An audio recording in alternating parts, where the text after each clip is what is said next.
Hello, friends, and welcome to another lecture on Operation Research. I am Professor Arvind Prasad. Today, we will learn Dijkstras algorithm.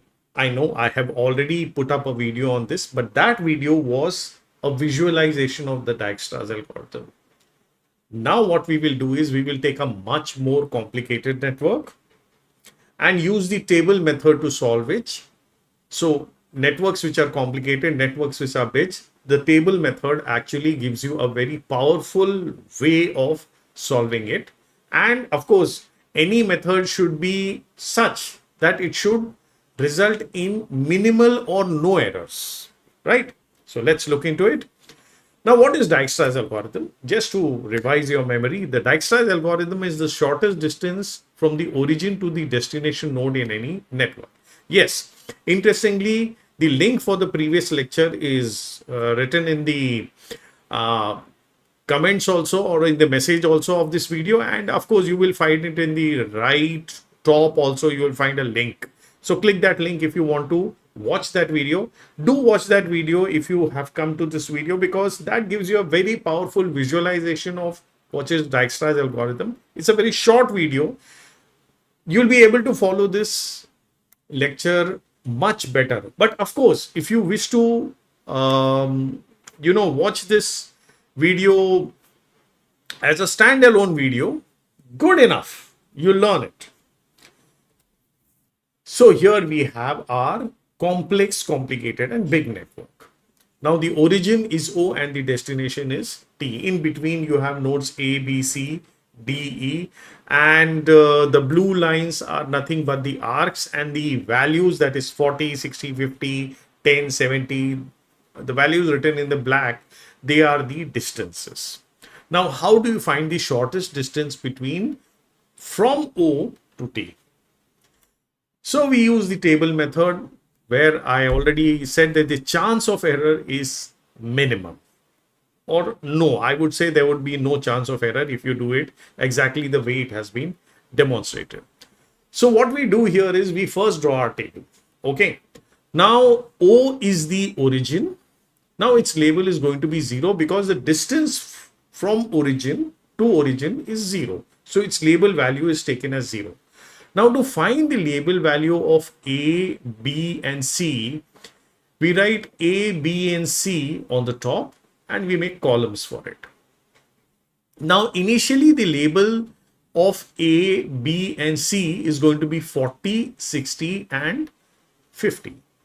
This is nothing but the distance of A, B, C, node A, B, C from O. Remember one thing, A, B, C are interconnected to each other also. Nodes A, B, C within themselves are also interconnected. A is connected to B, B is connected to C, C is connected to B. Remember, it is an undirected network, and B is connected to A. Now, how do we update the label values? So what we do is we again write A, B, C in the leftmost column, and the values of the label we copy it down here. Okay, in the most farthest leftmost column, we write down the values of the label. Then we again write A, B, and C. Then we write A, B, and C as the title of the columns. Now from A to A, like from O to O, right? From A to A, the distance, of course, is going to be 40 itself, because that was the last label for A we had. Similarly, the reasoning goes from B to B. So it's written yellow here or golden here, it's 60. And that of C to C is 50. Now from node A to node B, okay, from node A to node B, that is if you go from A to B, what is the label of B going to be? It's going to be nothing but the value of the predecessor label, which is nothing but A, that is 40, plus the distance between A and B, which is going to be 50. Further down, B is connected to C, so its label value is going to be 70, because from B to C, the distance is 20. Now let's come to the second row. In the second row, the label value is of B is 60. Now from B, if we go to A, The distance is 10. So the label value of A is going to be 70. Now from B, if we go to C, the label value of B was 60. Now the distance is 20. So it's going to be 80. Similarly, in the last row, that is C, right? The label value of C is 50. If you travel from C to B, the distance is 20. So the label value of B is going to be 70. That is 50 plus 20, 70. Again, the similar reasoning goes for label value of A. Now, from these columns of A, B, C, we take the minimum value of the labels. From column A, the minimum value is 40. So we copy down 40 here. From B, the minimum value is 50. We copy down 50 here. And from C, the minimum value is 50. We copy down 50 here. So these are the updated label values of A, B, and C. Now, what do these updated label values exactly mean? They are the minimum distance of A, B, and C from the origin. Look at the diagram. From O, if you go to B directly, the distance is 60. But if you come to B via A, the distance is 50. So the minimum distance of B from origin O is 50. The minimum distance of node A is 40 and the minimum distance of node C obviously is 50. Okay. Now we proceed further. Now that we have known the updated label values of A, B, and C, or the minimum distance of A, B, C from the origin, we proceed further. Now further down we have nodes D and E. So we make a column for D and E. We write the label values of A, B, and C copied down from here. Okay, the minimum label values of A, B, and C, and the values are written in the leftmost column, followed by writing A, B, C. Now, the label value of D, if you come from A, it is going to be 110 because the label value of A was 40. 40 plus 70 makes it 110. Now, there is no direct connection from A to E. Okay, so we put a dash here. Now, let's come to B. The label value is 50. The label value of D is going to be 105. It's very obvious now. And the label value of E is going to be 90. Why? Because when you come from B to E, the label value of B is 50 and the distance between B to E is 40. So 50 plus 40 makes it 90. Similarly, the label value of C, okay, is 50. If you come from C to and you go to D, there is no direct connection between C and D. So we put a dash here. Now C to E, there is a connection here. The label value is 100. You know what is the reason. Okay, now we again find out from these columns what are the minimum label values. It is 90 and 105. Now, since D and E are interconnected, we have to update the label values. As explained earlier with updating the label values of A, B, and C, we do it in a similar fashion for D and E. Now, D to D, the label value is 105 because the previous label value was 105. Okay.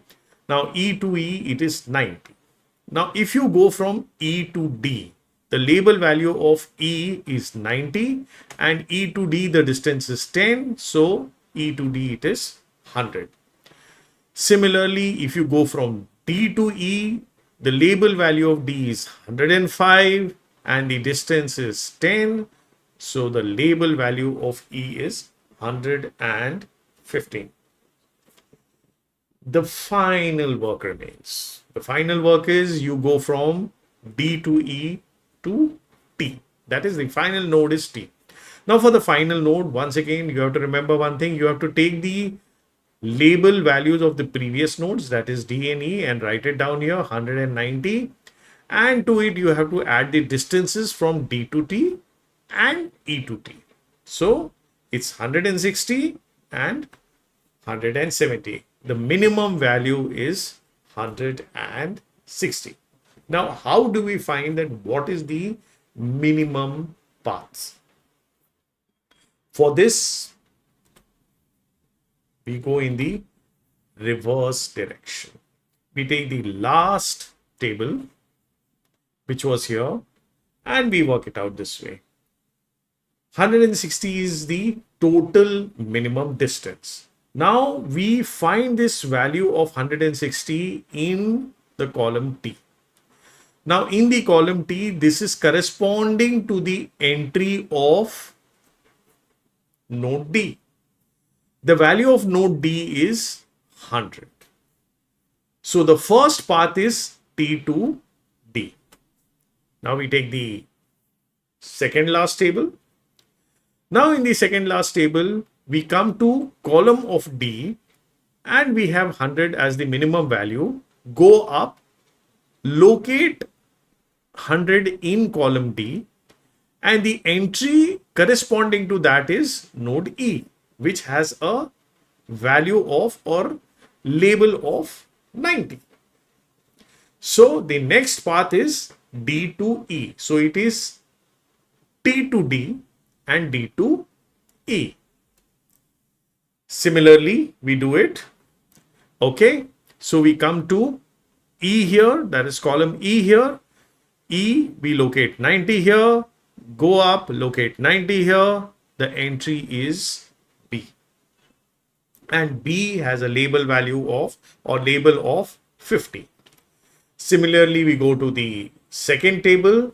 In the second table, we find that the entry is A and it has a node value of 40 or a node label of 40 and O. So there we are. The path is T to D, D to E, E to B, B to A, and A to O. So T to D, E to B, B to A, and also the path, minimal path is O, A, B, E, D, T. Now, if you follow this tabular algorithm, which is, of course, it is another way of representing Dijkstras algorithm. It is nothing different from Dijkstras algorithm, but it is done in a fashion. Okay, the implementation is done in a fashion where the chances of you doing error minimizes or is eliminated altogether. You find the path, minimal path between the origin and the destination node. So that was the end of my lecture. Okay, I hope this lecture must have been very informative to you. You can use this method to solve any complicated networks. Okay, and trust me, each time the answer is going to come out right. Trust me. Okay, use it. So that was all, my friends. Do like and subscribe my channel, and if you like this video, do share it with other friends. Goodbye, friends. Have a great day and have a great time.